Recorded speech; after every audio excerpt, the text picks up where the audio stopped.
Look, man. Where? Oh, I see. My, oh my. Bowen, look over there. Wow, is that culture? Yes. My goodness. Oh, Wow. Yeah. Las Culturistas.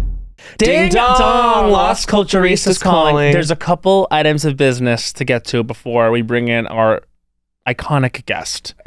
One, Fraser is here watching. Hey, Fraser Olander. He's here. This is his first episode of Las Culture as a spectator because his favorite human being is in the room. Huge.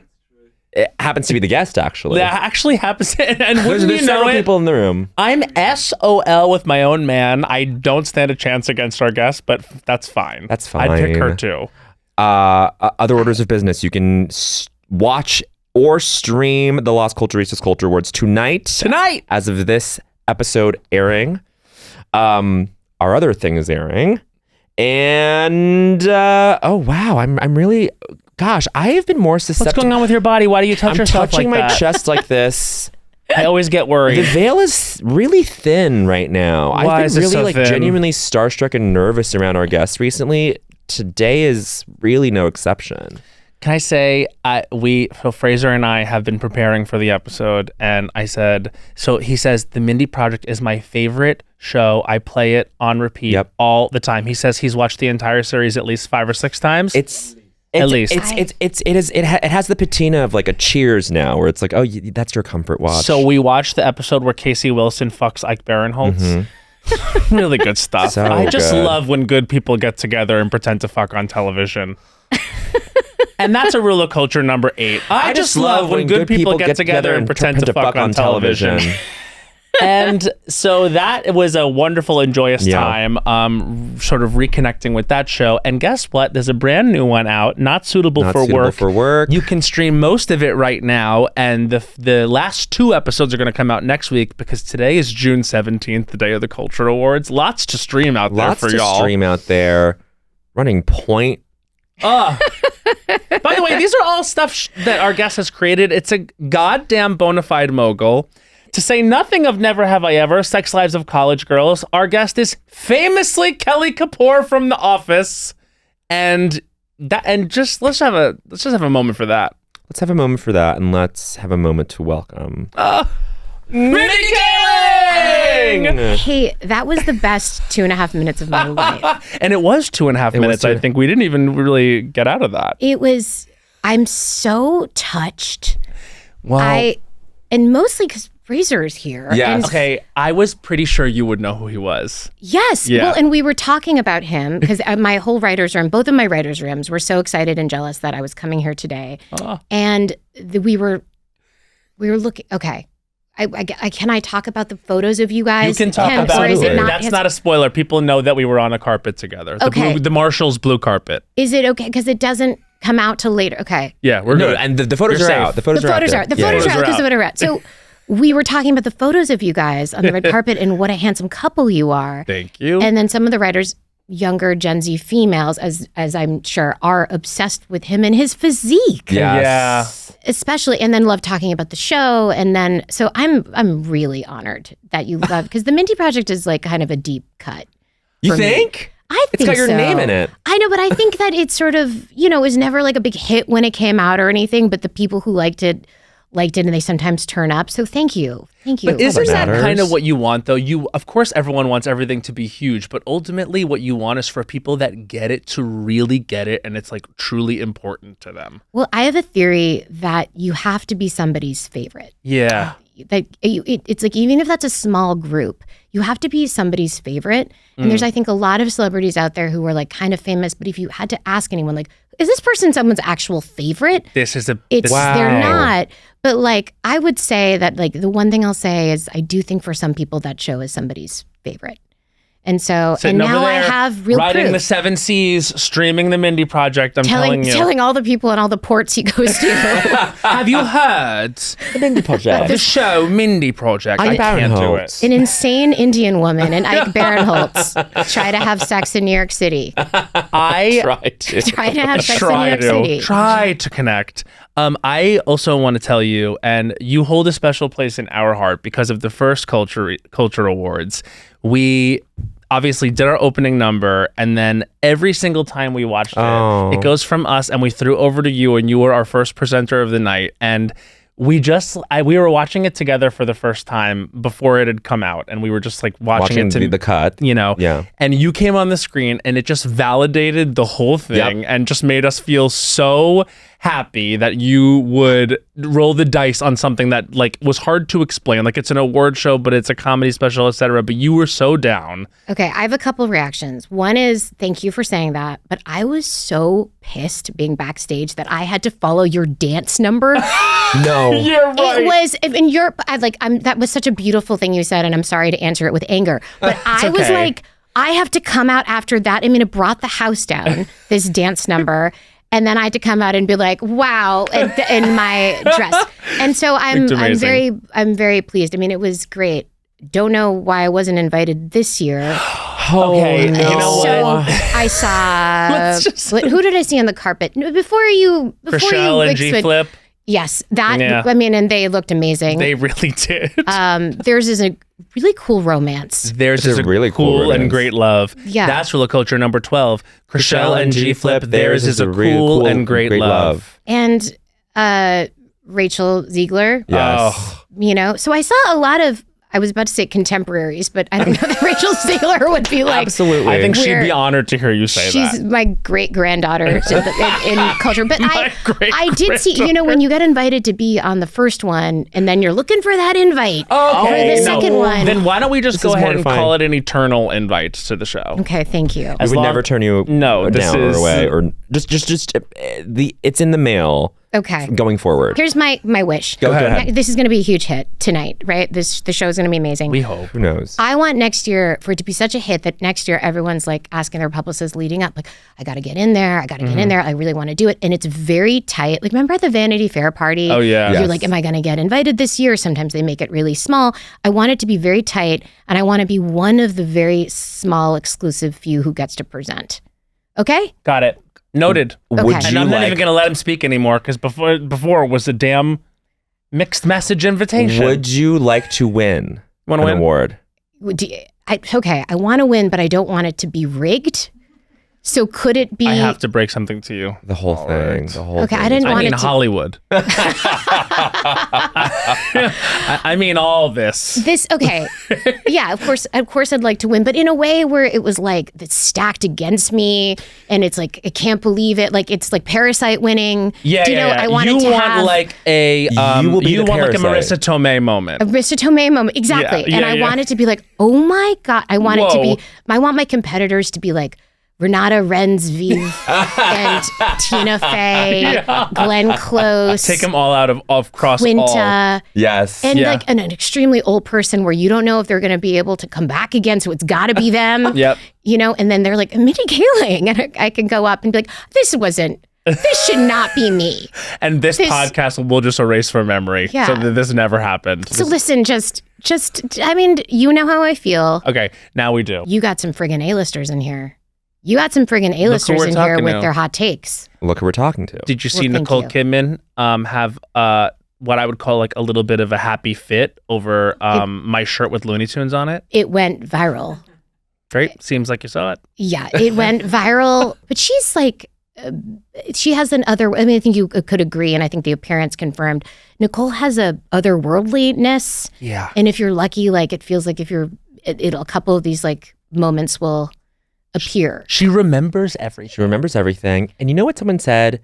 This is a woman. Oh, when we asked her about like, would you want to direct? She was like, no, I just love acting so much. And then a friend pointed out like, this woman has never had a side hustle. And isn't that amazing? Yeah. Like, we can't say the same for us. No. Like this is the side hustle. I'm sorry to say.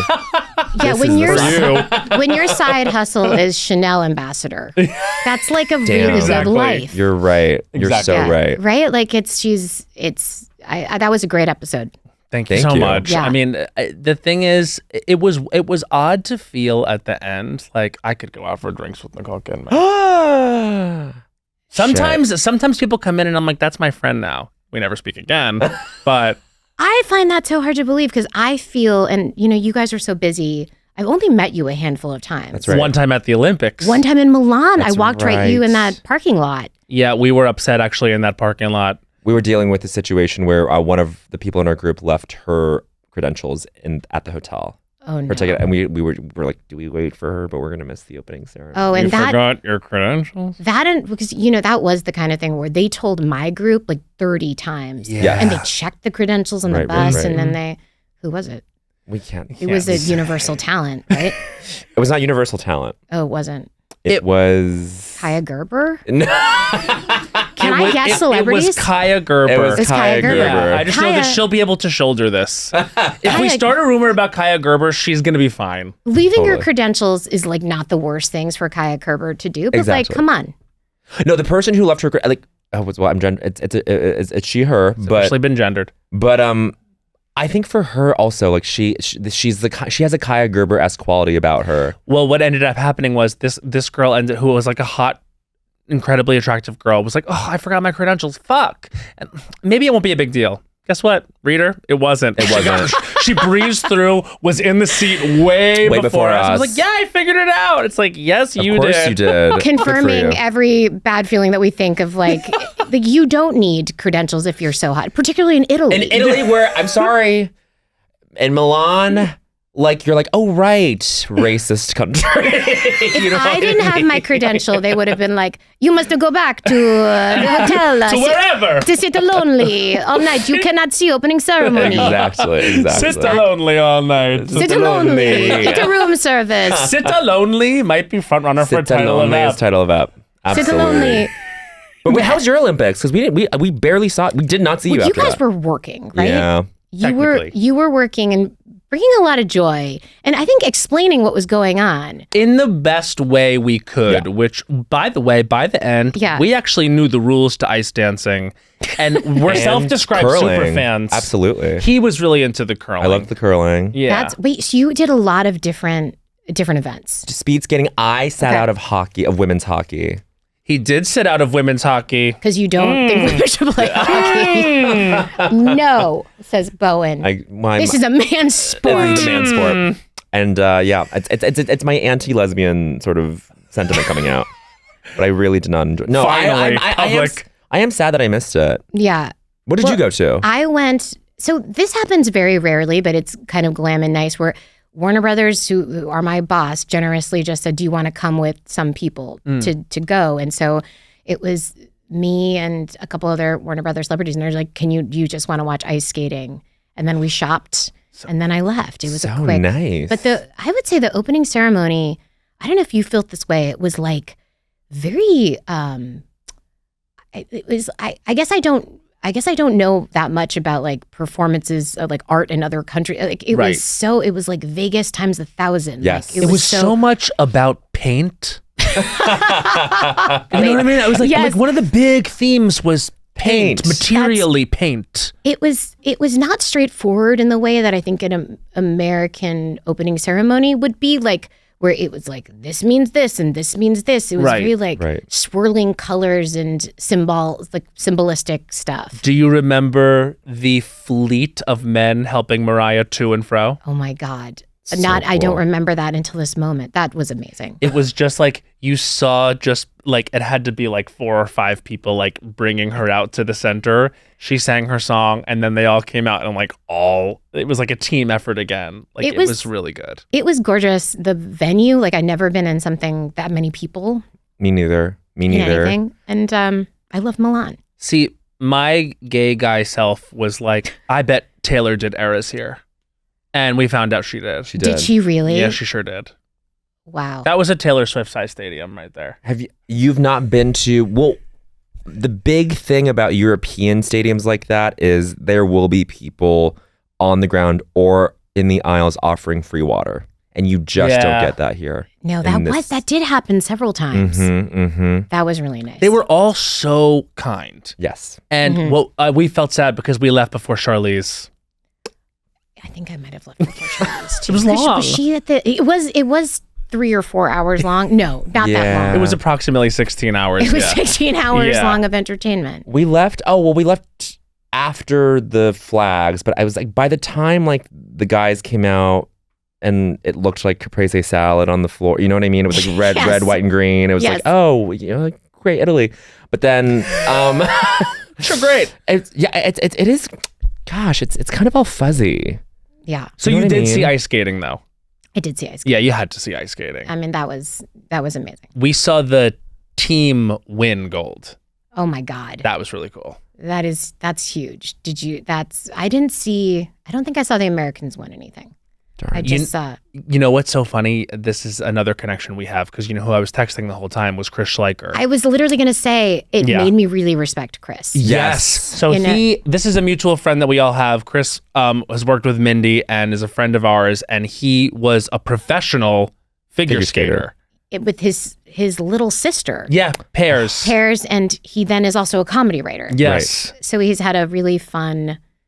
He's like just a Chill life. chill life. Yeah. He should be nominated for the Michael Jordan Award for I Also Do This. Yes. An award at the Culture Awards. It made me, because I know he had done it, but that made me really understand how hard it was. Yeah. And also the pairs thing is tough because one of them sometimes messes up and you can't be really mad at them. Right. Or if you are, you have to really suppress that. So there's a lot of acting involved too. Yeah. Did you watch the documentary on Netflix? No, I Of didn't. the ice dance pairs? Oh, it's phenomenal. 3 It is. parts, quick. I mean, when you know how it ends based on how the medals shook out, Yeah. it's a little disappointing. Okay, I gotta watch it.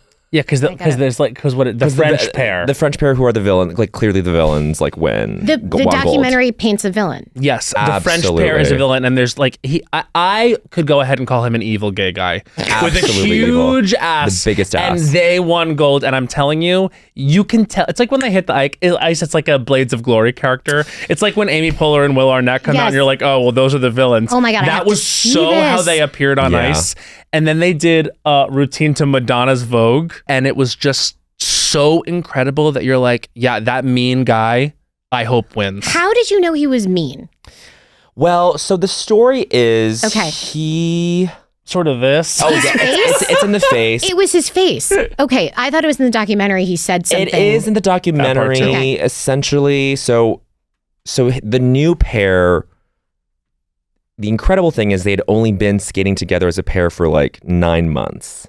Okay, When wow. most pairs are, develop over the course of many years. Yes. But it's because the woman was Canadian, was this Quebecois woman who, her partner has been disqualified from the league because of an SA allegation. Oh, wow. And she kind of stood Oh my by gosh. him, but he could no longer compete, and she was without a partner.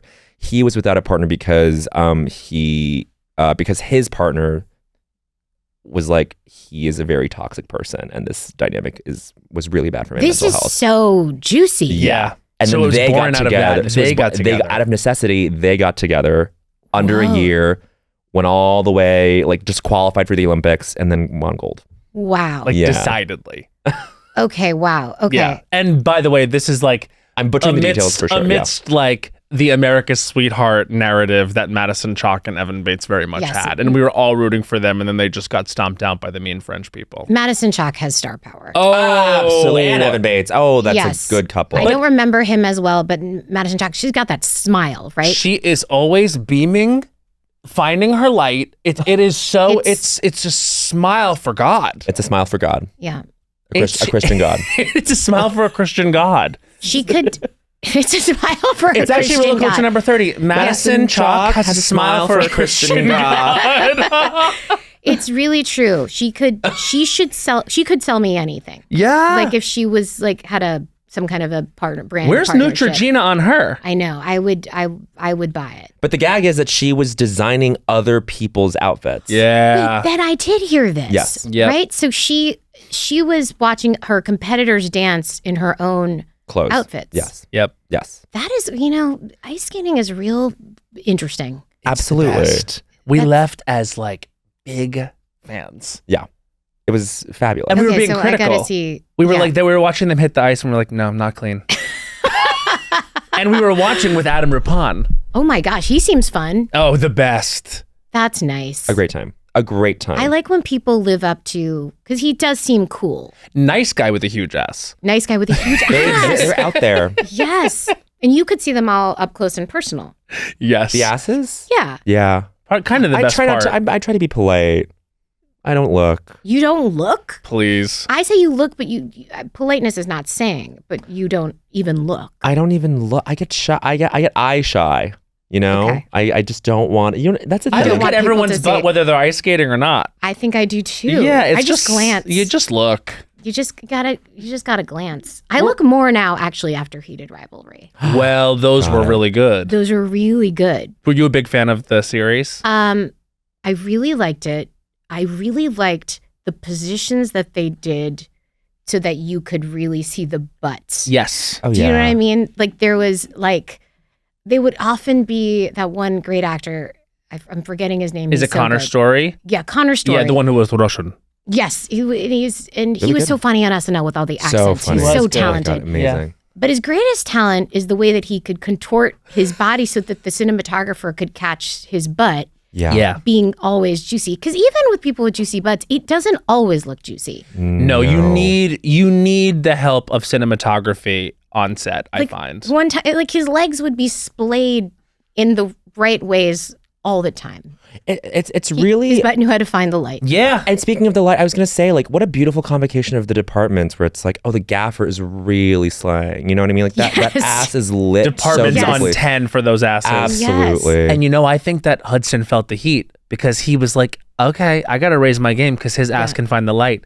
The like first scene where they like really have sex, there's a moment where Hudson like starts crawling towards him, and the way he turns like He's his cheating. leg, he's sort of like Cheating. giving you a little side butt, and it He's worked cheating. on me.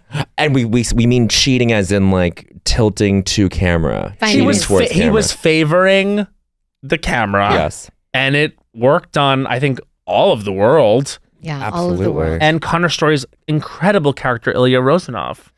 Yeah, and I should have led with that they're great actors. You did. And I liked the story and the romance. Well, and, they didn't lead with that. The first 2 episodes were not about that. Hey, I don't care about the sex in the show. I just like the romance. No, it's true. I just, I don't know them in person, and I'm always worried they're gonna be like, you didn't even know my name. You call me accent guy and less culch with the butt. You said I was the accent guy with the juicy butt. They need some humbling now, though. Not humbling. I just think that they right. would find it refreshing that you would be like, oh my gosh, you're that wonderful actor.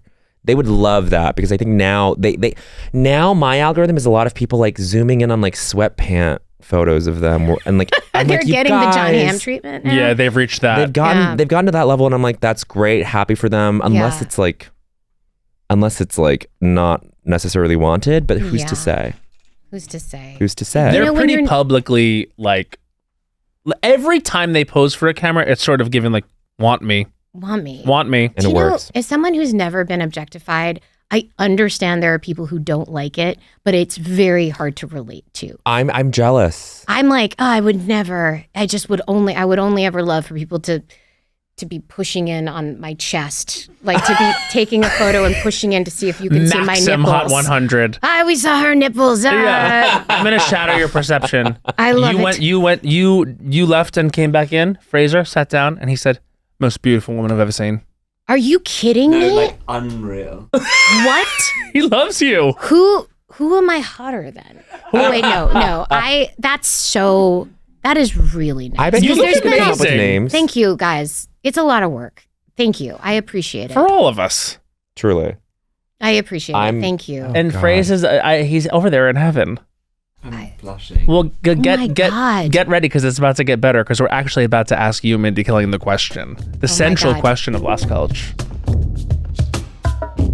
And now, a vital break from our sponsor, Vital Proteins. You know the blue tub you've probably seen everywhere? That's Vital Proteins collagen peptides. Now, why use them? Because they're the experts, the #1 collagen brand in the US.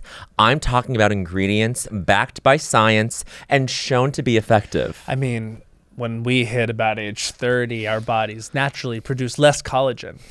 And collagen has a lot of benefits. A lot!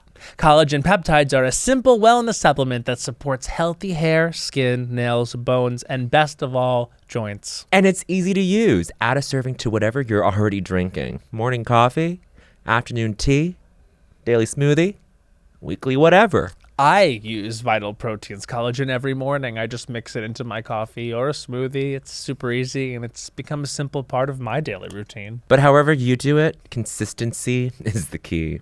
It's crazy how something so effective is so easy. And right now, you can get 20% off your next order by going to vitalproteins.com and using promo code LasCulturistas20. That's LasCulturistas20 at checkout. Huge thanks again to our sponsor, Vital Proteins. These statements have not been evaluated by the Food and Drug Administration. This product is not intended to diagnose, treat, cure, or prevent any disease. I thought you said it was proven by science. Never said that. I just said it was good. Mindy Kaling, what is the culture that made you say culture is for me? Okay. I think the culture that made me say that culture is for me is award shows. And I'm not, I guess I'm not. We know you're not. No, we know. This is not synergistic. It's not a cynical synergistic answer because of what's happening. But thank you for knowing how much it helps us tonight to mention them. I feel, and I don't know if you guys felt this way, that I grew up in suburban Boston. And I think award shows for me, as someone who felt like I had no access to Hollywood or anything, was an amazing mix of competitiveness, couture, and Hollywood and showbiz. And to me, those were all the things that I mean, as like a competitive Asian nerd, like I love that element of it too. Like they can't just get up and win an award. They have to fight each other. Yes. And also, I don't know if you guys felt this way, but I was so nerdy about award shows that I was like, I'll remember so distinctly when Al Pacino was up for his Oscar for Scent of a Woman. I was probably like 12 years old. Yes, I was like 10. I was 10 or 11 years old. But I remember so well being like the lore of it, being like, like I was the kid that was walking around being like, that he's been nominated for Godfather 2, Serpico, and Dog Day Afternoon, and he's never won. So this could be the time he won. And I was like, hadn't seen any of those movies, but I like knew the importance of like, this is a story of a man who's been snubbed several times, and he is owed this. And I'd just go around at school telling people this information because I thought it was important. So I think award shows, and we'd all like get together and watch them. I think that was really, and like, I don't know if you guys felt this way, like the vibe of the Golden Globes was so different than the Oscars. And you could wear cocktail for the Golden Globes, but you wouldn't dare wear that to the Oscars. Yeah. And if you did, it was because you were like Bjork or Sharon Stone, and you were trying to like make a statement. So to me, award shows was a huge part of like when I decided culture was culture. I had this feeling about you because this reminds me of when I met you. Because do you remember when I met you at Sundance? You were there with Late Night. Oh my God, so okay. I was covering the festival for Vulture. We used to do that together, but Bowen had just booked SNL, so I went up to Sundance by myself. And you came in for Late Night, and I was asking everyone, who's going to win the Best Actress Oscar this year? And I was saying, is it going to be Glenn Close or Lady Gaga? Glenn Close for The Wife and Lady Gaga for A Star Is Born. And you said it's going to be Olivia Colman for The Favorite. And you were right. And you were the only one who said publicly who they thought would win. Naomi Watts almost left the room. Wait a second. I said that? You said Olivia Colman. By the way, you're Nicole Kidman with your memory. It was my first time meeting you, so I was like excited. Second of all, I can't believe I said that. You did. Because sometimes on red carpets, don't you just feel like you're like, I don't know, I'm just prattling on. Like, let me just have takes just to say stuff. Yep. I never say anything. I'm behind on those things. Do you know what I mean? I just talked for 2 minutes and I don't know what I said. To the point where I feel like sometimes I'm like, I don't know, test out this new thought. I don't even feel it. Maybe I think this. I'm going to see how it sounds in public and then do it. And you should be thinking the opposite. You should be like, I need to have a tried and true opinion here. Yeah. Hey, I'm really impressed. You nailed it. Maybe I affected. Maybe that's why it happened. Whoa. I mean, definitely it was a nail biter that year. You were compelled to say that as an informed take. You are someone who follows awards. I mean, it's so losery to be someone who has informed takes about award shows, but I am that person. We were like that. We were like that. literally just saying today, one of our answers to this question is the 98 Oscars for the 97 films, because that was the one Titanic. Huge year. Yeah. Huge. Well, it was my first Oscars, and it was like, who's this Billy Crystal guy? He's so funny. So funny. What are all these video packages with him in the movies? Like, oh my God, look at like it just. and it felt like this big snub when Helen Hunt won or something, because I was rooting for Kate Winslet. It was like, Well, that was where like Good Will Hunting was against Titanic, right? It was Good Will Hunting, As Good as It Gets, Titanic. I believe that year was also LA Confidential. Oh my god. Oh my god. Yeah, Kim Basinger won her Oscar that year. Oh my gosh. Yeah. Like award shows, I've been saying this because we just started a junket today for the Culture Awards. I was like, oh, it's like the beam refracted into all these different things that I love now, which is like music, dance, live comedy, live television comedy. Like it was just, it has everything. It has the structure of a variety show, but it has the arc of something where it like all builds up to this thing where by the end of the night, like people are either completely disappointed or so triumphant.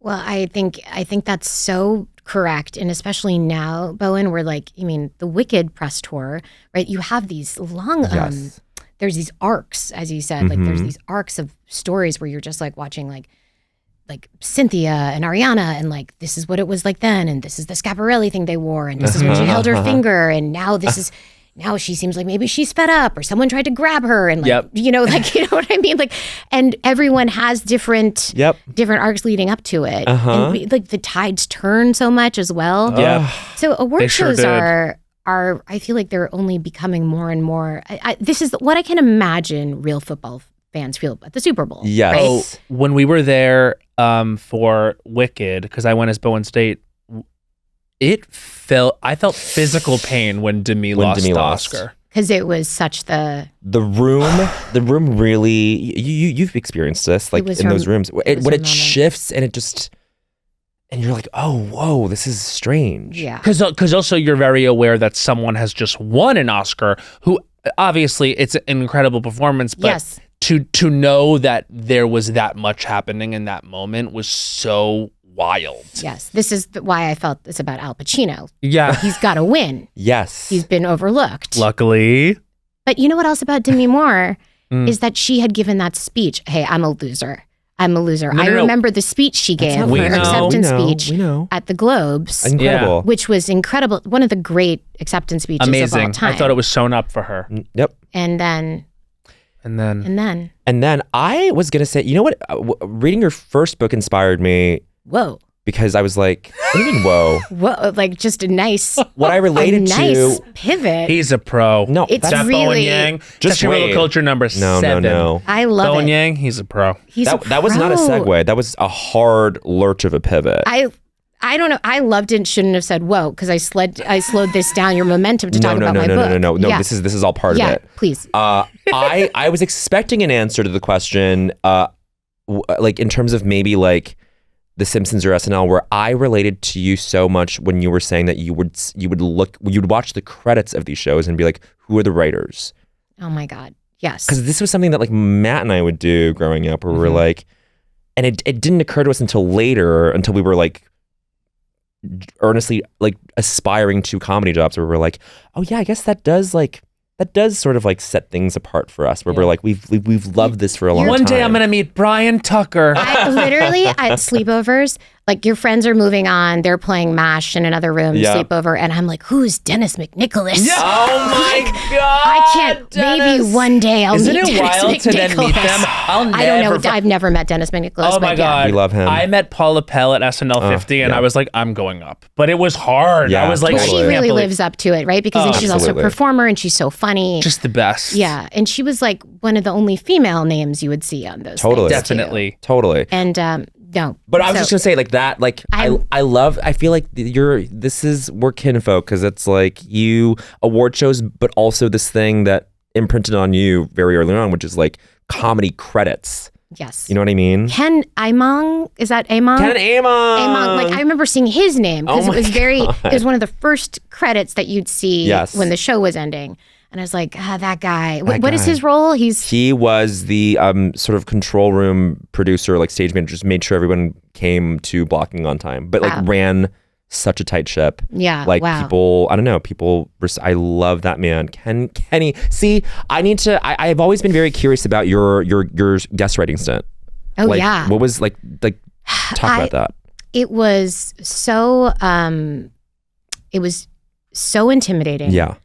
There was, people were, it was really intimidating. I learned so much. Some people were extremely friendly. Yes. And it was intense. Yeah. Like I got a glimpse of something that I thought, like, you guys know now that LA writing scene on a sitcom is so different than writing on a variety show. Mm-hmm. I didn't think that. I thought it would just be like being on the writers, I thought it would just be like being in the writer's room for The Office, but more glamorous, later hours. And it's a completely different vibe. Yeah. But it was, like, I remember distinctly, like, Amy and Tina were so kind. Will Forte was so game and so kind. The Lonely Island guys were really nice. But it was also unmistakably, and I think you would say this, like, super competitive. Yes. And like there was like kind of like a little bit more of a whisper culture than I thought a little bit, or like it just like it wasn't like anyone was unfriendly to me. I just noticed it was kind of anthropologically interesting to come and see it. The way the doors would close. Doors close, and I mean, I could not and did not take anything at all personally because I was just there for 2 weeks, and people were really nice about The Office, and that was before The Office was even, I think, considered to be like a cool show. I think this was in the hiatus between season 2 and 3, but it hadn't like fully become like a hit, I think. But at that point, like you were like Kelly was like.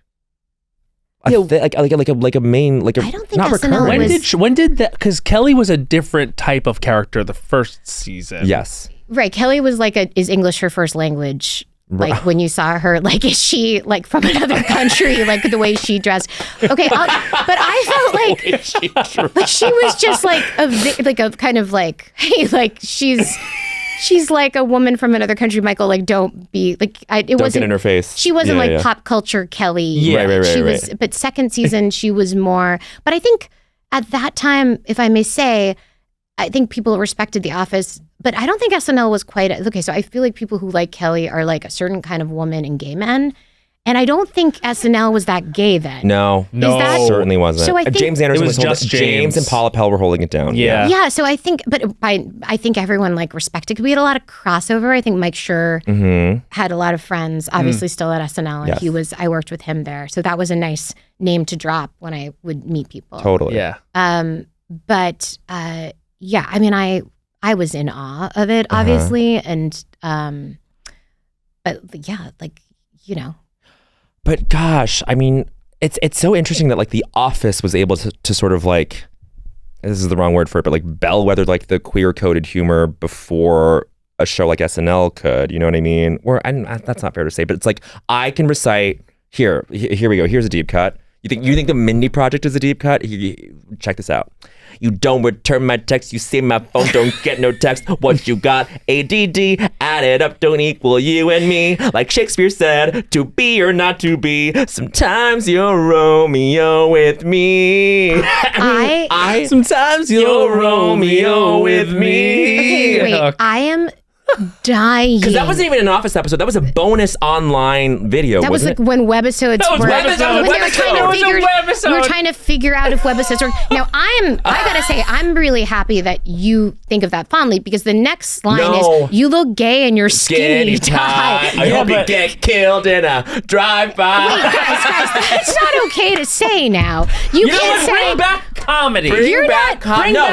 We're laughing. That's all that matters. You know, and I have to say, we would still laugh. You look gay in a skinny tie. did Someone look gay in a kills skinny you. tie. Is this around the time when Katy Perry was like, "You're so gay and you don't even like boys"? Was she like modeling the costumes off of early Gaga? Yeah. Yes. It was like 2008, 2009. I feel so happy that somewhere at NYU. Not even NYU. Somewhere it's your when you're a freshman in high school, that you were like noticing dramaturgically different things that were going into subtle sexuality. We would watch, like, I just remember there was the Beach Games episode of The Office is my favorite episode of TV maybe ever. Wow. And, oh my God, my high school friends and I would watch it again and again and again.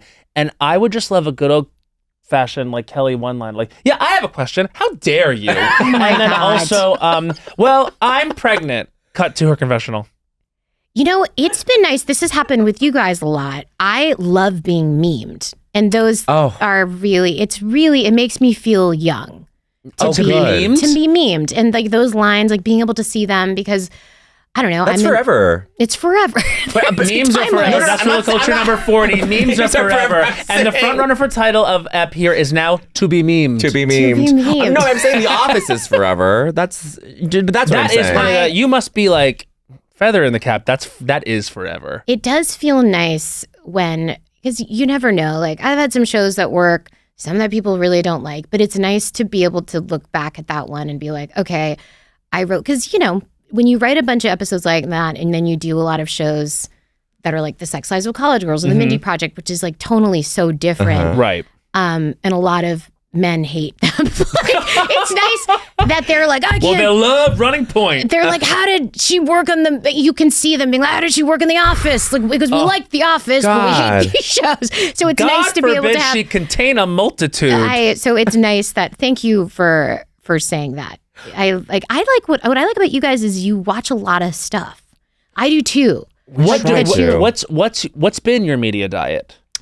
I'm not a snob at all, and so I watch everything from Fraser's show. Do you watch Below Deck? Below Deck, Praise. which I got into because of the young writers on my show. And I'm not really a big reality show person yet. And then also but I'll learn about them from like I feel like I'll see like Paige and Hannah. Oh, yes. I would love to hear you go deep on Summer House. I want you to host a Summer House podcast. Thank you. I don't know if I know quite enough yet. But This is a classic. This is a huge straight to series for me. Is you starting from episode 1 of Summer House? Okay, I see billions of dollars. Billions. I love that you can do this. I do anything to not have to write television anymore. It's so hard. Praise, that's not so good. No. I want. When did you have this feeling? Because you know when it dawned on me that like writing fucking sucks was when Phoebe Waller-Bridge hosted SNL and we were talking between blocking stop downs or whatever, and I was just like, whatever. I didn't even bring it up. She just goes, writing is the worst fucking thing in the world. It's absolutely. I hate to do it. And yet I have to, and it's amazing, and I do love it, but it is the worst. Ultimately, she loves it. Yeah. But what she was telling me was, it is by nature so fucking hard. It's so hard. Because it's hard to have fun preparing to do it and sitting down to do it and then doing it. So that is, but what is your actual writing process? Do you actually get down and type out? Like, are you on the go? Like, I'm curious about that. So for different things, like for the writers' rooms, that's just like sitting in a room. But I think the hard thing is coming up with things that are legitimately funny over and over again, and like the joke writing. Like on the Mindy Project, like we had Tracy Wigfield, Matt Warburton, Elaine Fisher. We had a lot of like Ike and Dave. Like we had a lot of really great joke writers. But like that thing of like, it's just so hard to come up with that many jokes. It just takes a lot of effort. And that's the thing with like the comedy shows. Like, so when I watch Heated Rivalry or Off Campus, I'm naming a lot of sexy shows, but like when I see those ones, I'm like, I don't think it's easy. I think there's like other challenges to doing sexy hour longs, but like I long to have it not be that the thing that's keeping you from going home or having a meal. It's just joke writing. Like on SNL, there is tension. There is tension. And then get in your car and go home. Get in my car and go home. So I don't even. Tension between them. But I mean, you guys, like, first of all, hosting funny award shows, doing SNL, like with you guys, I mean, you must face this with your guys as writers. It's just, but it is the most fun. Yeah. But it is exhausting. Now, writing when I write my essays, that's challenging. All I'm doing is complaining. Like, these are great jobs. I want to just acknowledge. Yeah, but this is a safe space. But I think the hard thing is when you know that they're fun jobs and yet you still, like, your brain is like, it's decided it's work. And so then you have to, I guess, reframe the mentality to be like, I am lucky to do this. Lucky. Yes. But it's very challenging people don't understand it's like math, you know? It is. And so I think when I'm writing my essays, then it's the thing where I'm alone at my house. And I feel like we've all read the celebrity essays where you can just tell the person is just doing it because someone paid them a lot of money and it's just sort of boring. And so I think like then you see a really good version of it, like Bossy Pants, and that thing is riddled with jokes. Like Tina clearly spent so long making sure that was so funny. And I think like, so it's just hard, but it's obviously worth it. But speaking of your speaking of your essay books, you did also predict another thing in addition to the Olivia Colman win. What that Beyonce would release a country album. Did I say that? You said that in your first fucking book, Mindy. Wait, you know what's funny? I know that I said there was going to be like a Kool-Aid movie, and then that was a runner. That was a runner in the studio. Oh wow! See, wait, what's going on with you? Am I Nostradamus? Yes. A hot Indian Nostradamus? Yes. That's the show. That's the title of show. Hot Indian Nostradamus. Would you produce it? Yeah. It's just a woman. No, I think we're coming up with a lot of good ideas. stuff across media. You know, that would be like a good CBS show. Indian Nostradamus. I'm a woman. I'm a single mom in my 40s, trying to date, see if there's dating, and then I'm in the middle of a date with Scott Speedman. Yeah, of course. And I'm like, wait, I see something coming.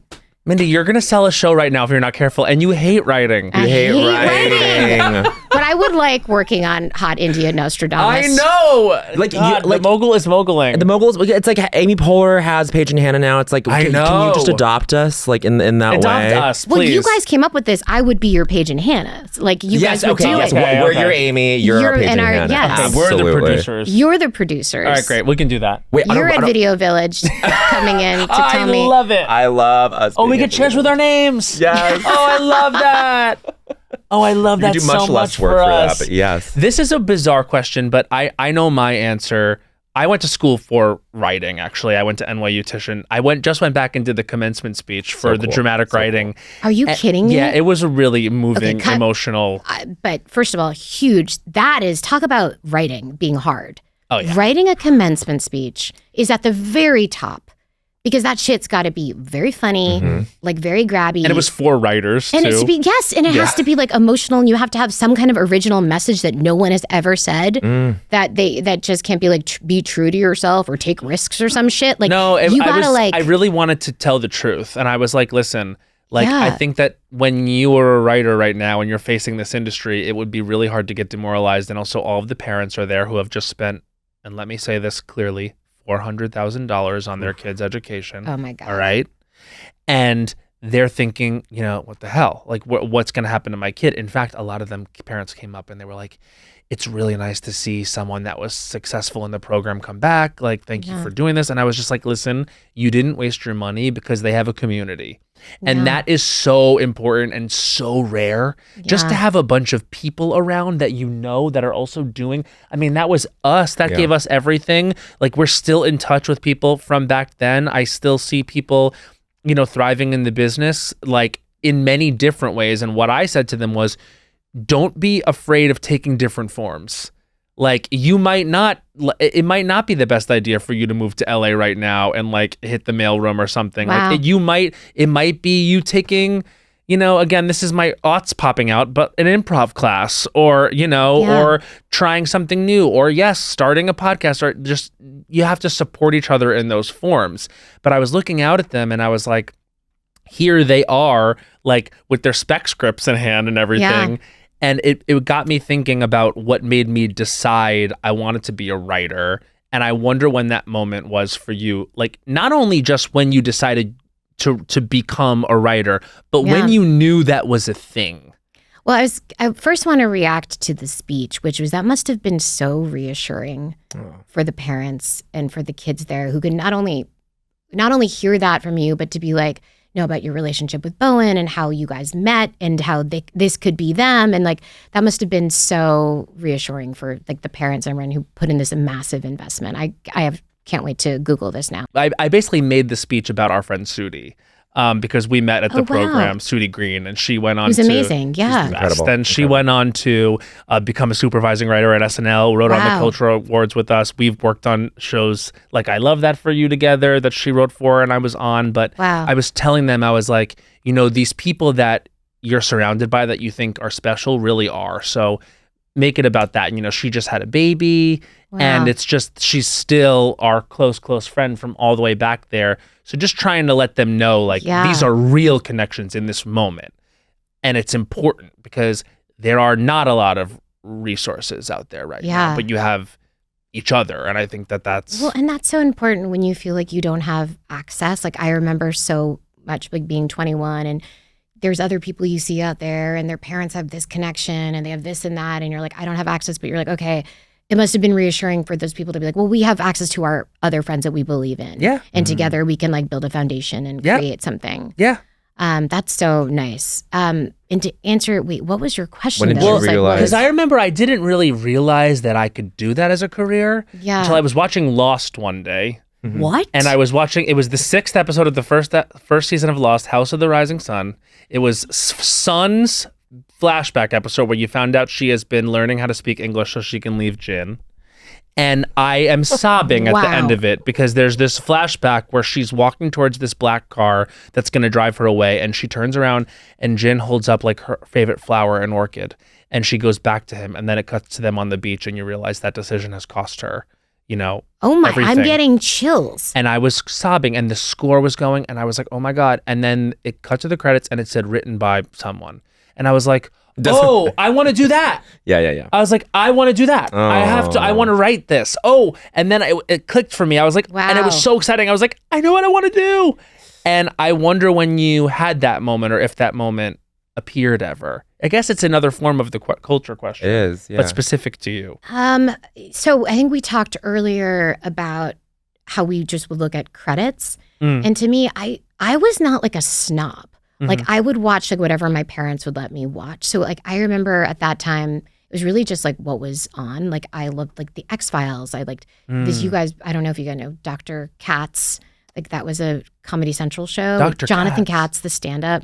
Oh, cool. And he played a therapist and all these different stand. It was like one of those early Comedy Central animated shows, Yeah. Squiggle Vision. Oh, cool. Yeah. So that was, but I would just look at, and then, I mean, I don't even know if you guys were watching TV, but Comedy Central would have like Premium Blend. Yeah. And then they would do, like you would turn, if you were sick at home, you would turn on the TV and like they would have these random things where just they would do like 3-minute clips of lots of different stand-ups. Yeah. It'd be like Judy Gold and Love Judy Gold. Judy Gold, who's in Not Suitable for Work and is an icon. Oh, but, An icon. and Emo Phillips and those kinds of things. So to me, it was a mix of just that like 1989 to 1993 network television and like a little bit of Comedy Central, just like watching like Kids in the Hall. Yep. Oh, huge. Huge. And what they were doing was so boundary pushing and ahead of its time. So I think that, I don't know if that totally answers your question, but like I was watching everything. Yeah. Like Wings on NBC, like, you know, like just, you know, anything. What was the thing that compelled you to write like Ben and Matt? Like how did that process? Like, because remind me, because this is all in the book, right? Yeah. So The books. So I moved out to New York with my best friend Jocelyn, and our other best friend Brenda had graduated a year before us at Dartmouth. And so we moved out in August of 2001, and we're just settling in when 9/11 Oh, wow. happened. Jeez. And so that period of time, there was not a lot of like, just everything kind of stopped. Like there wasn't a lot of like hiring, even getting jobs as like waiters and waitresses. It was just hard because everything kind of came Where to were a you halt. living in New York? In Windsor Terrace. Wow. So we lived in a railroad apartment in Windsor Terrace, the three of us. And so there was just a lot of time when we were just looking for any kind of job. Yeah. And that's when I applied to be a page at NBC. And I thought it was like a sure thing and didn't even get like an interview for that. Same. Which was at the time, because I was at Dartmouth, I love Dartmouth, but it wasn't at that time known for like its arts. Like I ruled that fucking school. Like I was the only one interested in doing like sketch comedy and little comedy plays. And I had like a powerful clique of like bitchy people in the comedy department and the drama department. And then I came out and it was that kind of classic rude awakening where like no one cared at all. Right. And so I didn't get that job. And I was literally like, I'm like shoo-in for this job. What do you like, mean you don't want me to be the right, page? right. Yeah. And so then I just was babysitting, and I was babysitting in the evenings, and my best friend Brenda was substitute teaching in Brooklyn during the days. But we would have this like 1 hour of free time before I left to babysit that she came home, and we started tinkering around. We kind of like, neither of us were like UCB people, but we would kind of like be improvising the characters of Matt Damon and Ben Affleck. So we just thought they loomed so large in culture. They sure did. That we would just be doing impressions of them. And then I think it just occurred to us like, what if we did like more of a long form thing where it was more about a story about their actual relationship and what are the kind of like we didn't know completely. This is the quintessential parasocial, like just of course, and then it then became like not about the actual actors anymore, but the nature of friendship in creativity and competition, and when one person is perceived being ahead. And at that time, I think we kind of knew that Matt Damon was like a little bit more of like the serious actor type, and Ben Affleck was handsome, but like maybe not considered in the same category. Right. Like, he was also very famous. And so we invented this dynamic of what it was like when they were 21 and no one knew who they were before they wrote the script for Good Will Hunting. And I think we knew, Brenda and I, like we obviously had our own friendship and a lot of like our own feelings about that process, which is, as you guys know, like it's complex and it can be like so wonderful that you're going through this with your best friend, but there is the ugly side of it. And there's, you know, when one person surges ahead and then the other person stalls out and then that person, you know, so that's what the play was about. I got to play Ben Affleck, which was one of the most fun roles of my life. And I hope I can come back and play this part. Yeah. And we did You got to Fringe restage Festival. it. Yeah, I think I've like all I want is for someone to be like, for this charity, would you redo it or something? Because I really, for like 10 years, it was just Ben Affleck and Kelly Kapoor. Those were the only two roles I had played. And they were so different, but that was, that's why we did it. We also did it because it's like, I wasn't in a union. We couldn't like audition in any real way for things. So the Fringe Festival, which was incredible, was like the only way that we could do anything. Did you do it in Edinburgh? No, the New York Fringe Festival. Oh, the New York Fringe. Okay, Yeah. okay, cool. But see, like for you, like that initial writing process was riffing, which is ultimately what it is. What it is. Always. Yeah. It's, you know? Yeah, and that's sort of what a writer's room. We didn't know this at the time. That's what a writer's room ended up being like. Yeah. That's why it was so fun when we would do the Mindy Project and Ike Barinholtz was in the writer's room and then also on set, because it felt like Matt and Ben really prepared me for that experience of like, hey, let's like riff in character. It was so fun. God, I love that man. Has he been on this? No, he's not. But we were actually just watching it, and I was telling Fraser we met once on History of the World, and he is such a nice guy. So nice, and he's so funny, and he's so good on the studio. And I've only heard you ever say that he's so lovely. We've interacted a handful of times. Yeah, but like he's the most popular person in Hollywood. He's got like a Seth Meyers vibe where everyone kind of says positive things. Everyone says positive things, and he's like, it's like him. Seth, I agree. Yeah. He's so nice. Octavia Spencer. Of course. Oh, I haven't had the pleasure. I've not either, but she's I'm excited for Ma too. She is, I mean, Ma is. He cackles at Missy Pyle getting run over by that car. It's such a good movie, and that's a great moment in it. She's so because it's Octavia going, she runs her over and goes, fucking cunt. Turns on the radio, September by Earth, Wind and Fire. It's so decided to kill someone so quickly. I said that person had a full life, and then playing Earth, Wind and Fire. I mean, that's cinema. Yeah, you know, that's a great movie. I love when any horror movie or movie like that like kills characters as if they've had no life before the moment they've had on stage. It's like, hey, how are you? Oh, and they're just it's my favorite thing when they pretend they've got no friends, family, anyone that would carry them, just disposable. Yeah. They throw Kate Mara in the subway in House of Cards, head first. That was a huge moment in that. I screamed in my bed. Yeah. That was crazy. It was good. Introducing M&M's caramel you already love, now popped into a totally new texture. I'd say M&M's are one of those truly iconic snacks. They've just launched a brand new freeze-dried innovation that brings a whole new vibe to the M&M lineup. I mean, come on. What's not to love about M&M's by itself? And if it's freeze-dried, I feel like I'm in space. M&M's continues to be that girl. The crunch is unexpected in the best way. Way crisper than you'd think. Like you bite into one and there's this little pop that you don't see coming from something that still tastes like classic M&M's caramel. Sure, they don't look exactly like the M&M's you know, but they are the M&M's you love. They're perfect for snacking when watching television, scrolling on your phone, or settling in for a movie. And I'm already thinking they'll be great to have on hand while watching the Culture Awards. Yes. The best part is they've got that classic M&M's caramel flavor. It's available in stores now I'm gonna try one right now. Amazing. Pop, pop. I really do like them. Fraser's favorite person is you. Mine. Yeah. Just tell Kate Hudson. What? Just tell Kate Hudson she has a home in my heart. She would die to be on this show for you. please. The lore of this show is Matt's Kate Hudson impression, Hold which on. is I love Kate Hudson. Has she never done this? No. we no. She's a Culture Award nominee, this year. Best way to be whilst flirting. Oh, yeah. Kate And Hudson. just be Kate Hudson. She's a real flirt. She's kind of like, this is my impression of her. What? What's the big deal? Who cares?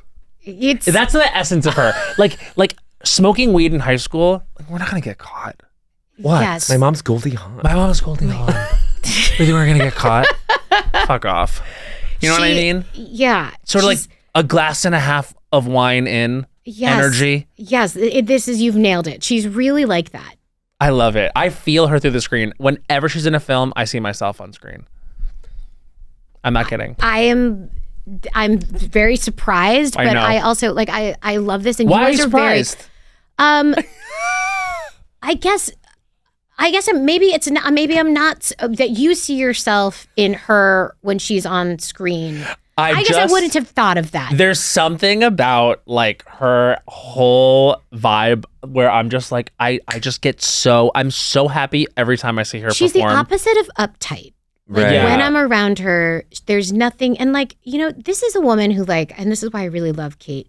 She came up in the aughts in Hollywood. Yeah, right? tough Some times. stuff. This isn't it was not a cool time to No. be a leading lady, in that time. And she's seen I'm sure some ugly shit. By the way, she's never told me this, but on the set, she just has an old school vibe Yeah. where she's it's a thing where when we're on set, she doesn't like someone, she just does the thing where she's it's fine. She's not asking me to talk to HR. She's just going home to talk to her husband, Danny, and just being talking shit about them. It's old school, Yeah. right? I know. She just doesn't, it's and I bet her shit talk is A+. her shit talk is really good. Oh, it's so good. I And bet she you has a both lot just of go stories. rounds. And Yeah. she has stories from before 9/11. Yeah. You know what I mean? Just famous people she met on a, Let me tell you what I saw at the Chateau in 1998. yeah. Yeah, it was gross. Yes. Early Brad Pitt story. It's just she's a lot Good of stuff. to be hot in the 90s in Hollywood. It's so tough. I know. It was nice. It was nice Yeah. for her. Yeah. You know what's coming back to me is you saying on Letterman that you want to sit courtside at a basketball game because you want a player to fall on you. Say that? You absolutely said that. He's got the bibliography on you, apparently. I've got the vocal stems down on Oh my Mindy God. Kaling. Have Well, you since sat courtside? Yeah. Of course. I've never had someone fall on me. You Because came I in thought with it the would be Lakers. hot. You came in with a cool Lakers jersey. Yeah. I did. You- Because I love sports. But I think you do. I think you Because I'm genuinely love kind of basketball. sporty. No, I do genuinely like basketball. And I love the Lakers. I love Jeannie Buss. She was one of the producers on Running Point. But no one has ever fallen on me before. Well, Well, what's nice about it is because when they fall on you, they have to be oh, sorry, madame, and they have to pick you up and make sure that you're okay. That'd be sexy if that happened. That's what you. No, you. Sorry, madame. Sorry, madame. You think they're gonna call you madame. I mean, no. This is. I'm gonna try to recreate this cadence because they take a lot of the worldwide pan stuff down. I don't know why. It's just not on YouTube They anymore. do take it down a lot. You go, yeah, I just want to go sit courtside at a basketball game, and then Letterman goes, that's great, and then a beat, and you go, I just want one of them to fall on me. Huge laugh from the audience. Humongous Was laugh. he what was his reaction? Yeah.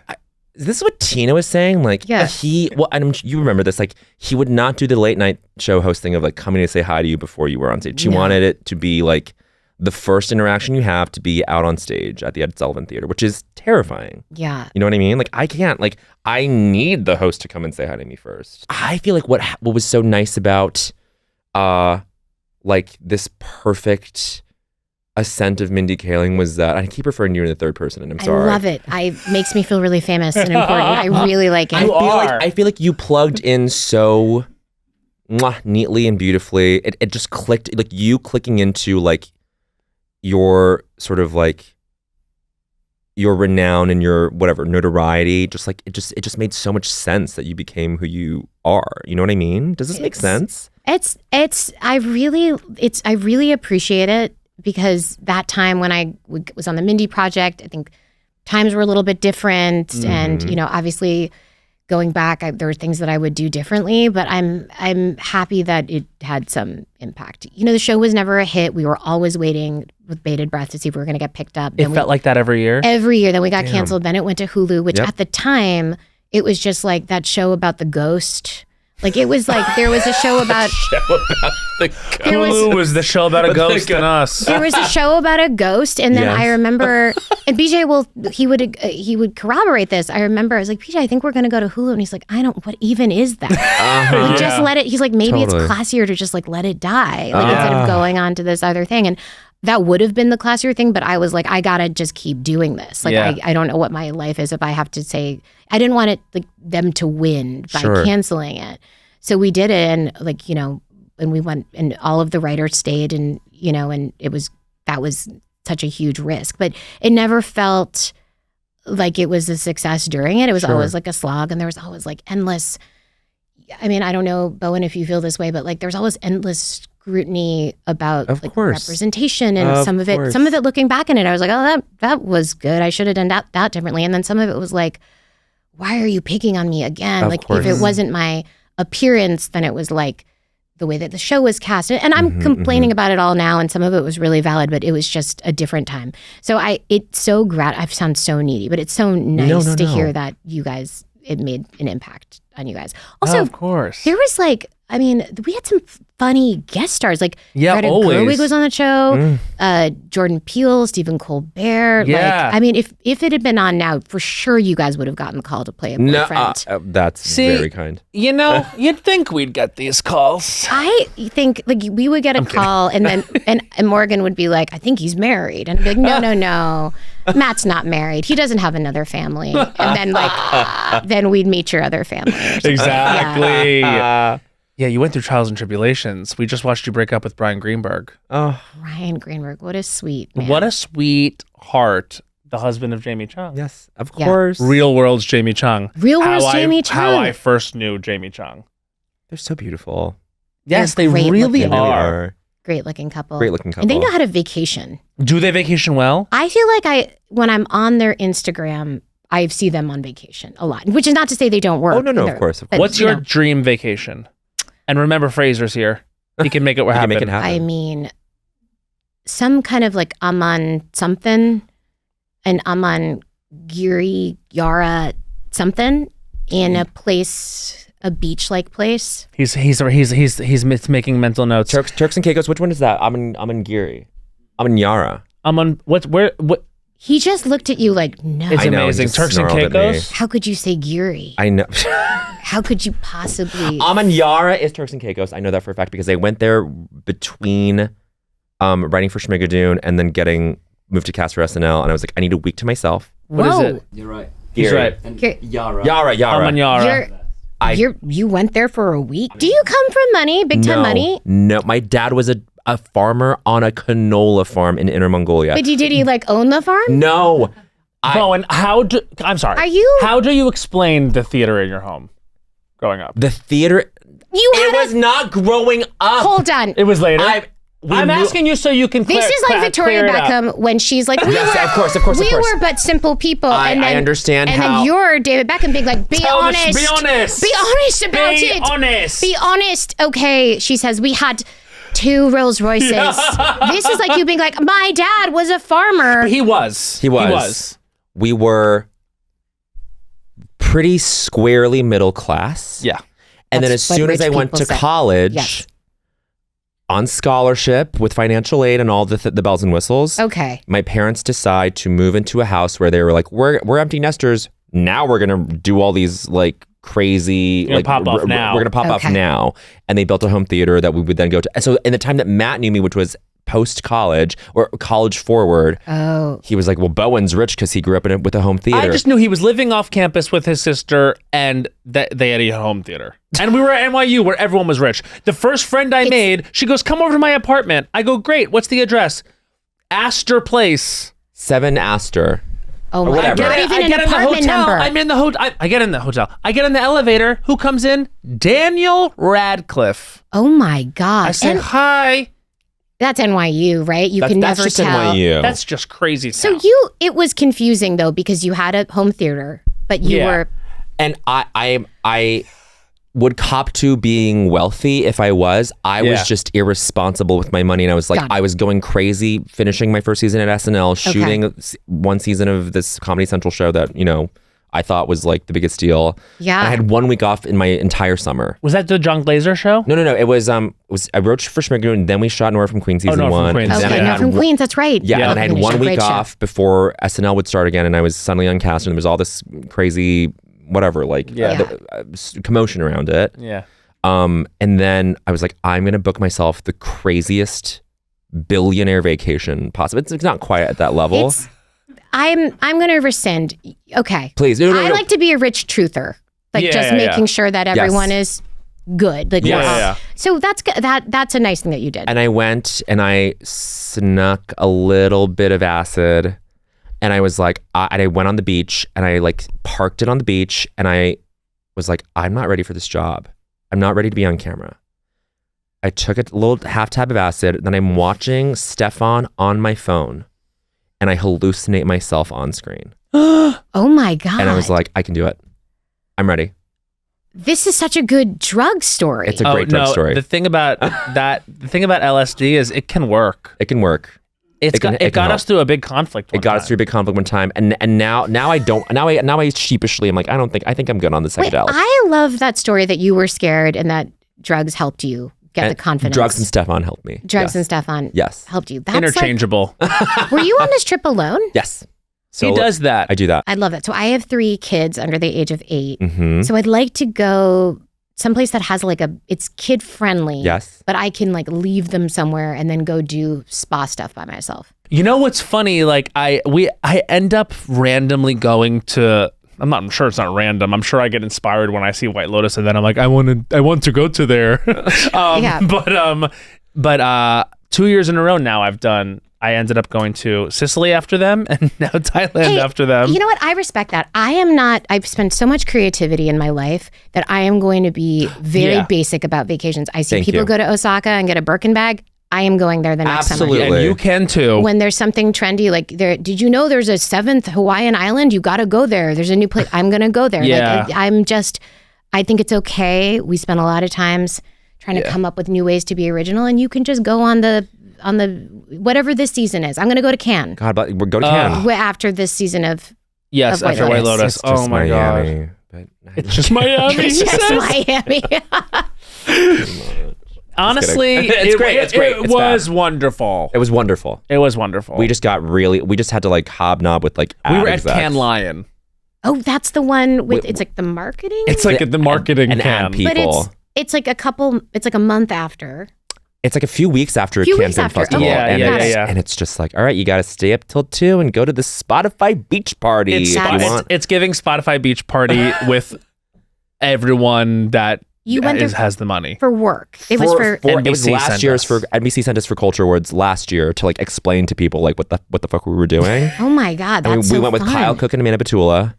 Oh, who have now imploded on Summer House. Okay, yes. And know their names. and Heather Gay. We had a grand time from Salt Lake City, but it was every inch of that town is covered in inactivation. Yeah. It was nuts. In a way that is fun. No, I wouldn't say that. You know what? I would like to be invited back. I think that one is either there's yacht culture is still a big part of it, right? Yes. Sure. Yes. Well, I didn't know anything about yacht culture until I started dating Fraser, and then I really realized it really is a whole thing. There's people. Our friend Abe knows the name of every yacht in the world and who owns it and how big they are. It's a real thing. That's the part. I mean, that's where I feel like I'm famous, but not yacht famous, where you're going on the Geffen yacht or the Bezos yacht, or Seth you're friends with Seth Meyers. Mm-hmm. We think Seth is yacht famous? Seth is, I think he's always on a Barry Diller yacht. Oh, I feel like he's always Andy there. Cohen told me he went on the Geffen yacht. Yeah, and I bet Seth was there in the Alexi. You're just there. We should all confront him. We just can invite us. I heard us, recently. David Geffen. I think Seth was at I think BJ hosted the Penn Gala, and Seth was there. And in the write-up of it, they said that Seth was looking especially handsome. Always. Yeah, but there might have been something. Why am I saying this about Seth? What did he get a little? Well, I just feel like people are always accusing me of this stuff. I want to accuse someone else. Exactly. Let's start accusing Hey, the guys. Seth Meyers, we've noticed all the work. You're looking good. Would you get a Fraxel? You got a little Olfera? Tell us. Kybella? Kybella? Yeah. Well, Little this, little that. yeah, no one can just enjoy a compliment. There has to be something behind A it. little accusation. A little Never accusation. hurts. Put them on their Accusation. Put them on their heels. Yeah. Speaking of being on your heels, audience is about to be on their heels. It's time to transition to the segment we are super famous for. I don't think so, honey. Oh my so gosh. this is a 1-minute screed where we just kind of go off on something in culture. I've chosen food culture today. Fabulous. This came up Ooh. earlier and I realized, wow, I've never liked this and I'm going to explore how much I don't. I'm so I excited. liked this. Okay, This here is we Matt go. Rogers. I don't think so. When his time starts now. I don't think so, honey. Burrata. Oh. Shut up. It's like that's not a salad. It's a gooey mess. And this is not how I like my cheese to be. The arugula is not my favorite piece of salad. Thank Oh you. my It's not my gosh. favorite salad category. And then the balsamic drizzle, no thank you. Yes. Just together, I am not into it. Also, tomatoes, you know that I was that kid that hated tomatoes so much, I told waiters I was allergic. Did it matter that I then was like, I'll have the pasta with red 30 sauce instead? seconds. No, I didn't want to see tomatoes. I don't like an heirloom tomato. No. The burrata moment, it's ooey, it's gooey, it's not for me.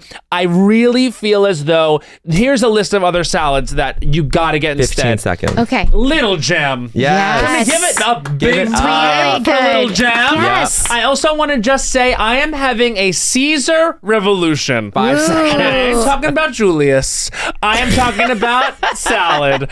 I had a wonderful. Oh, that was 1 minute. Keep going. I don't think so. Any burrata. And that's 1 minute. Tell us about your Caesar salad that you had today. It was good. It was a I good had Caesar it at salad. the Peacock Grill. Ooh. We were on the NBC Universal lot. Hey, low key, great. Fabulous. Commissary. Great commissary. Were blown away. So good. We So good. really were blown away. White tablecloth. Really good stuff. Great stuff. Good celeb spotting. I didn't know they had a good Caesar there. They have a great Caesar there, and the chicken was thick. Thick chicken. It was thick. It was thick grilled chicken. The Caesar was great. I also Juicy really growth The hormone salad chicken. is cold and the chicken is hot. the salad is cold. The chicken is hot. Exactly That's- how it should be. Yeah. We did not have medium well. It was really really good. And what else? The fries were good. Fries felt. were great. You know the fries are good if it's on the menu as pomfret. Pommes frites. Yes. Yeah. Yeah. And you know, the thing about that commissary is like, you'll be like, holy shit, you'll see someone there. Yeah, Right, You'll be like, right, is that right. Jack Black? Yeah. Right. Like And he's it probably talking about, is. yeah. Is that a minion? Yeah. Oh God, there's so that would many. have been amazing. You throw a rock and hit a minion at Universal. That's actually Yeah. rule culture number 15. You throw a rock and hit a minion at Universal. And I bet they would be so hilarious getting hit by a rock Yes. too. They're so funny, the minions. Amazing. Watch the Culture Awards tonight on NBC, Bravo, Peacock. Okay, so that's mine. I don't know. I've got one. You got I'm it? so excited. I love this. I feel so happy to be here and seeing this. We live. love my this. God. This is the perfect vibe. I love it. We adore You're you. allowed anytime. Allowed. And I knew we would have so much fun with you too. This is really nice. Okay, I can't wait for this. Okay, Bowen. Are you ready? Yeah.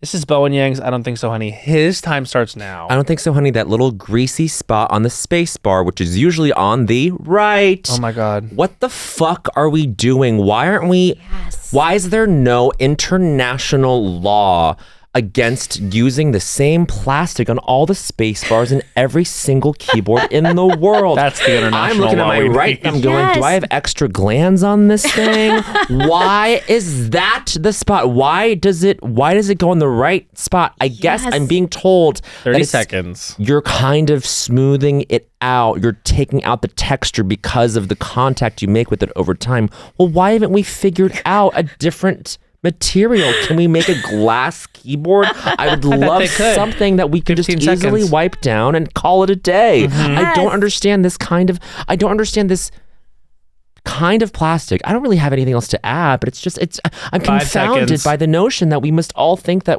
it's this one imperfection on the keyboard sometimes that you can't wipe off. I mean, I hate it. I don't think so, honey. Isn't it incredible? We're in space in all different kinds of ways. They're talking about landing on Mars, and we can't get the thing off the space bar.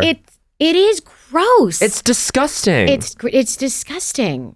It's too And you know it came from it's you. from you. biological. Yeah. I don't want to be reminded of it all. It's great. And why can't I'm not going to clean my keyboard. It should be done for me. It should be done for you. Well, we also were saying our friend Aaron Jackson came in and did I don't think so, honey. The kitchen is always dirty.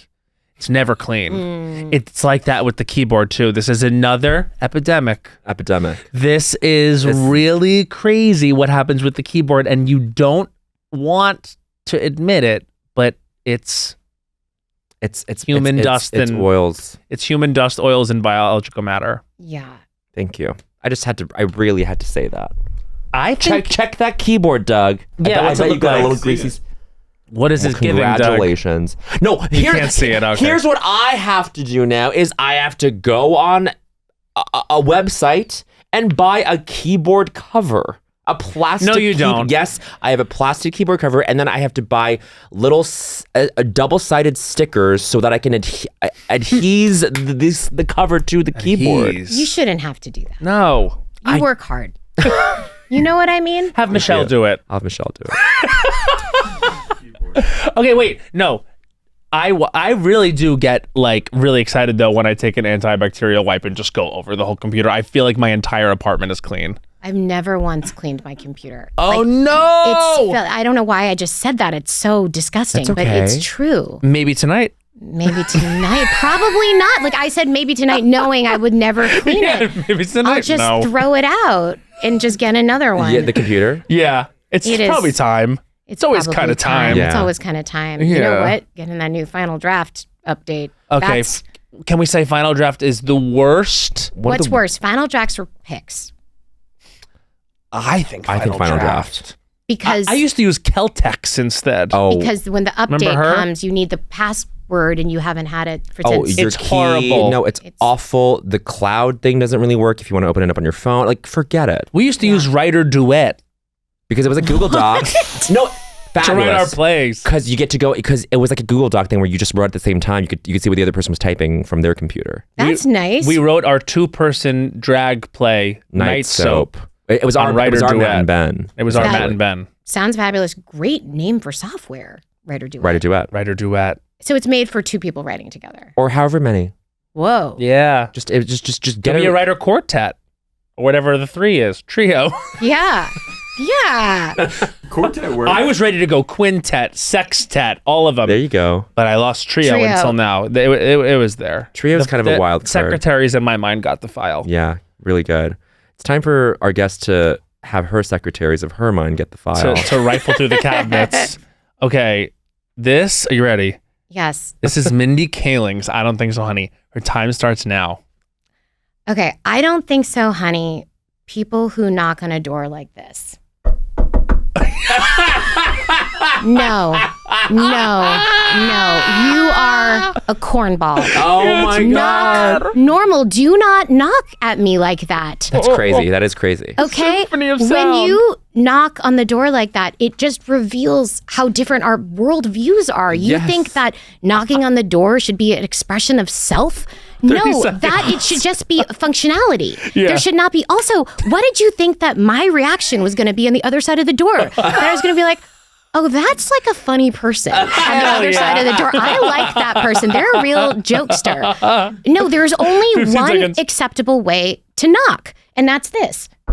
If you're the FBI, you knock 7 times knock and you se- kick the door down. Right, right. But Boom, you boom, boom, boom. don't do that. When was 5. that first funny? In like Yeah. the 1920s for like a month when you could do that and people were like, that's cool if you knock like this.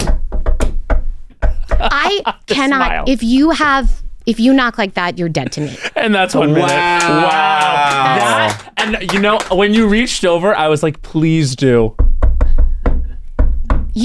It's so bad. You ever It's so involuntarily bad. do it and then shame spiral for months? It is what like you under like when someone does that. Like I'm at the doctor, and I just am like I'm sitting. If you're at the OBGYN, you're sitting in your gown, and then you hear Terrible. somebody knock, like, and you're no. like, I'm not in the mood for this. No. Not a fun nurse. Not a- like- coming in with the knock. But you've seen this out in the wild. You really have. Who Oh my God. hasn't? It's not mean- that I don't believe you. It's, I mean, and I love first ADs. It's a real first or first second AD It is illness. so on set. It's a version of Milady.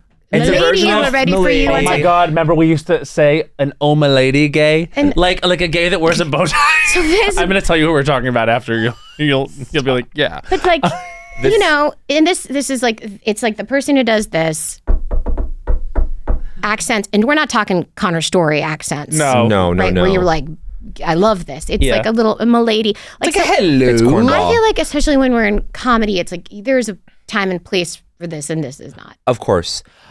Someone online pointed out that the only this kind of knock only happens on film and television.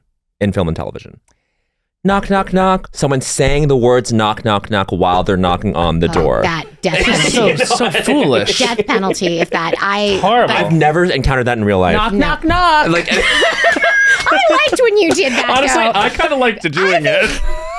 I think wait a Did minute. I break the mold? I believe you, but now I'm like, should you do it? Knock, knock, knock.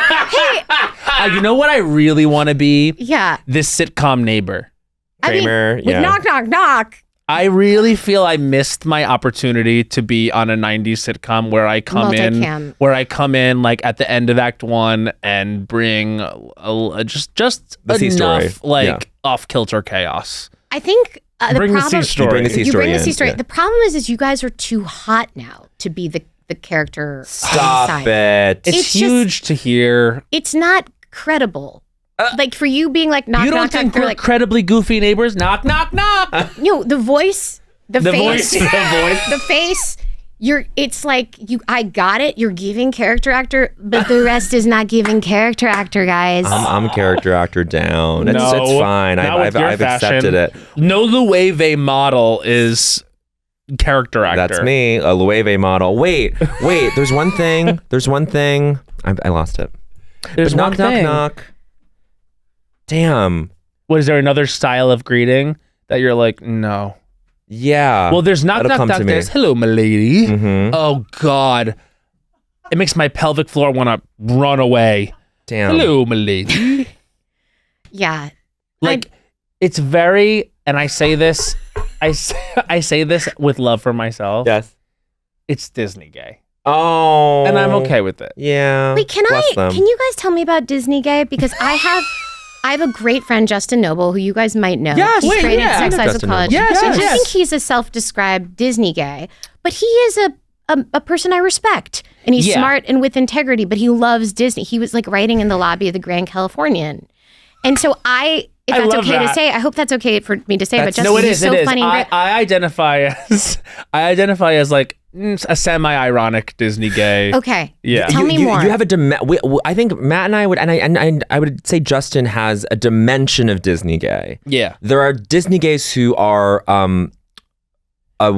Like, here's my collection of stencils of Goofy, and it's like, okay. All right. And then it's like for real. That's- yeah. And by the way, Fraser says he can't believe I'm dating someone with this interest. This is Oh, Yeah. that's fine. I No, understand. he hasn't been yet. He actually doesn't even know what it is. wait. would be You've really- never been to any I Disney? have. No, you haven't, I babe. have. It's an adult with a headpiece with ears and a backpack. It's not something I'll accept any day. Whoa! It's not something I'll accept. When he said it like that, Isn't I was it like, great? you should be ashamed of I yourself. Don't make him do that. I know. Like, But he's gonna have fun against his every instinct. That is not the requirement, though. You know what I mean? Like no Okay. one's forcing you to wear that. I understand what you're saying. That's what I associate with a Disney adult. Yeah, but Of we're course. not. But That's okay, not I us. can't. You know what though? We can't say we don't wear the clothes because in Tokyo Disney Sea, what were we wearing? Oh, but Those that, really fun full head hats. because it was January and it was cold. it was It cold. was practical. you guys are Disney gays. We like to go to the parks. Okay. We'll leave it at that. We had a Tokyo. wonderful time in Disneyland Paris. Paris. Oh, that's chic. They let you drink wine there. Because they don't let you drink it in the other parks. Yeah, wait, they Fun, kind of huh? They kind of don't, right? Yeah. They're changing their ways about that. Yes, they're the California Adventure. Hey, I was about to be so boring. Who cares? I'm not going to tell you like what I know about the rules about alcohol at Disney. Like nobody cares. California Adventure, you can, but yeah, here, let me take it. Yeah, like, why am I? They all know I'm pathetic already. No, I don't want to. I don't want to. Yeah. No, trust me. You're better off at the Aman. Yes. I mean, Yeah, we hope that for you. we'll go to the Amanyara instead altogether. I feel like this episode has been like a wonderful vacation. it has felt that way. I love it. I'm sad to leave. I mean, listen, this has been so great. And I really did. I was like, again, we're on the day of the Culture Awards, and I was thinking about like just how amazing we felt that the camera just panned and there you were. And you've always been one of our favorites. And this has been so much fun. And we just love you. I feel honored. Thank you so much. It was really special. I hope I can come back again. Oh, please. You've been put in the regular rotation. And by the way, not suitable for work. Streaming now. Hulu, which now has the same parent company as Fox, which is what Mindy Project was on before. And isn't that interesting? It is interesting. You know this stuff, Bowen. But I'm saying, isn't that funny how it moved to Hulu? Well, he loves Yes. vertical integration. Yes, He's really passionate about it. You should have seen him at the upfronts. He was lit up. He was like, where can I learn? I love consolidation. It is true. That's a good point because I was there and now the show's there. There's still an iteration of Handmaid's Tale on. When I was there and now. Oh God. Handmaid's Tale is going to be like Fast and the Furious. It's never going to end. It's going to get like many, many sequels. There's going to be a roller coaster. Oh my God. I'm sure Michelle Rodriguez is in it. She's in everything. And every episode with a song. Yeah. Can't wait. You don't return my text. You say my phone don't get a text. What you got? ATT. Add it up. Don't equal you and me. If you want more of that, stream Subtle Sexuality in the webisode of The Office. Bye. Yeah. Las Culturistas is a production by Will Ferrell's Big Money Players and iHeartRadio podcasts. Created and hosted by Matt Rogers and Bowen Yang. Executive produced by Anna Hosnier and produced by Becca Ramos. Edited by Hot Dog Sandwich. And our music is by Henry Kapersky.